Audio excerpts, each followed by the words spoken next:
Hey, thank you all for keeping it right here on the Amazing 102.5 FM where we're doing the lift. Our aim is to empower and inspire you. And today we have Felicia with us, and we're already deep into a very vulnerable, transparent, but helpful conversation for business owners and nonprofit leaders, visionaries, dreamers, go-getters, anybody who's been on a like a quest for something and you want real insight into what that journey looks like, then Felicia's already helping us. And so I'm going to pick up where we had just pivoted before break, because Felicia, you were sharing that several years back, you were in a space where you had more clarity about what you wanted to do, but life was lifing, is what we say in today's vernacular, and it wasn't time, it wasn't allowing for that. If we can have you just give a nod to that for perhaps somebody who's listening who thinks that if it's for me, it should all work out perfectly, some sense of validating and letting them know, nah, sometimes life happens and it doesn't mean that what you're working towards is not for you. You just have to keep going.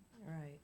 Yeah, well, I heard someone talking about this very topic, and she mentioned that is you're like in an incubation period, and that really resonated with me. And I truly believe that at that moment, even though I realized what was possible for me, I was in an incubation period. I was taking time to develop as a therapist, as a professional, gaining experience, gaining wisdom, and I think when it was the right time for me, things started to kind of work and almost kind of push me and show me like, this is for you. Yes. You need to do it. Yes. Like, this has been given to you. It's something for you to do. And then once I was truly convicted, then there was no stopping. That's so good. So this idea that sometimes there are delays, I mean, we hear it all the time, but it's something when you're living it. Like, delay doesn't mean denial, right? Detours doesn't mean denial. You literally had to understand that I'm called to do this right now. Life is not allowing it, but I'm not going to give up on who and what I believe I'm called to do and be. So for anybody who's listening again and you're hitting hurdles, challenges, hard parts, hear from Felicia today. Like, let's not give up. Let's hang in here and let's keep going. And to that point, then our theme is blossoming in business. And so there's several tips that you've already given us, and I'm going to have you just share a bit more about them. And I think we'll just start right there. When you said ninth grade, I was like, ninth grade, you got started? One of your first tips was take advantage of opportunities and open doors. Can you speak a bit more to that? Because I'm sure as a ninth grade young lady, all of your friends and neighbors weren't doing it. What gave you the courage to say, yeah, but I'll take it? Like, how do you really get in the mindset of, I am going to take advantage of open doors and opportunities? Well, I probably have to think about that more, about how I was already prepared or positioned to have that mindset back then. It kind of fell in my lap. And I think maybe the difference is that once I realized that it resonated with me, then I continued forward with it. So, there were other people who did the camp, and it just wasn't, part of their thing. But because it was something that I realized that I was interested in, and, why not? And so, that was one example. But even when I was in college, about to graduate for my undergraduate, it was an opportunity by the University of Texas Medical Branch for the physical therapy program, and it was for persons who were from underserved backgrounds. Yes. And they came to the school, and they were doing a presentation, and I don't know, I think, for some reason, I think I was actually talking to a professor that day upstairs, and some kind of way the conversation, by the grace of God, led to that conversation. And she said, you know what? UTMB's downstairs. You should go. So I went. Yeah. And I went, and they were given the criteria, what you need. And I spoke to the coordinator and talked to her, and she was like, send me your stuff today. Yes. And today. I sent it to her. Today. I sent it to her, yes. And, actually, now that I'm saying it, even there was, when I left high school, and I wasn't planning on going to Prairie View. I wanted to go somewhere else. I wanted to get away from home. And, my mom kind of kept talking about it. I said, okay, fine, I'll go up there and talk to them. And it was, they saw my grades, and I had good grades. and they were like, "You should apply for a scholarship. Mm. You need to send the stuff today." Today. And I went home and I sent the stuff that day, Yes. and I ended up getting a scholarship.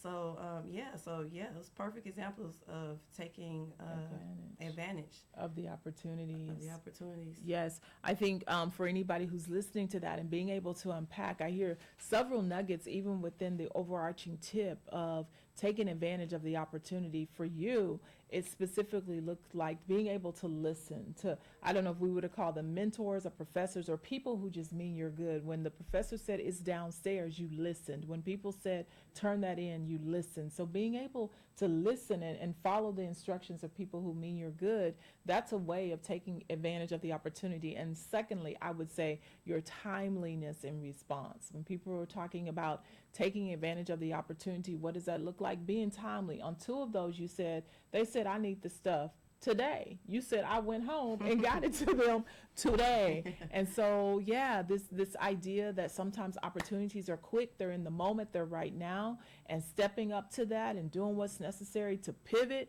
You could have said, I got a hair appointment today, or I'm giving nail, like any reason to put it off. But you were serious enough about the open door to pivot and do whatever was necessary to walk through that opportunity today. So some listener, get that. Number two, you said one of the tips that you recommended was becoming fully vested in surrounding yourselves with particular types of people. Can you speak a little bit more about that? So once I decided to really fully go forward with, because I was always working in contract, so I've always been kind of like a solopreneur. Yes. But once I had the vision of how I wanted to make a change, yes, in the environment of pediatric physical therapy, then I had to actually expand the way I was working.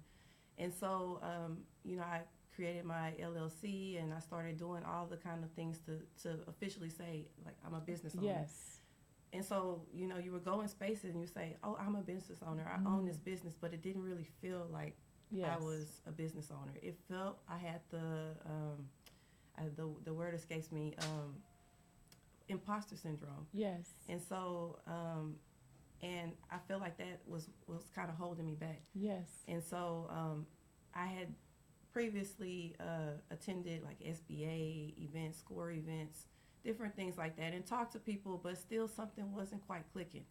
And it wasn't until I had spaces available through the grant program and cohorts and different types of events where I was able to be surrounded by other individuals that were like me and others who had been like me but were further Yes. along in their journey.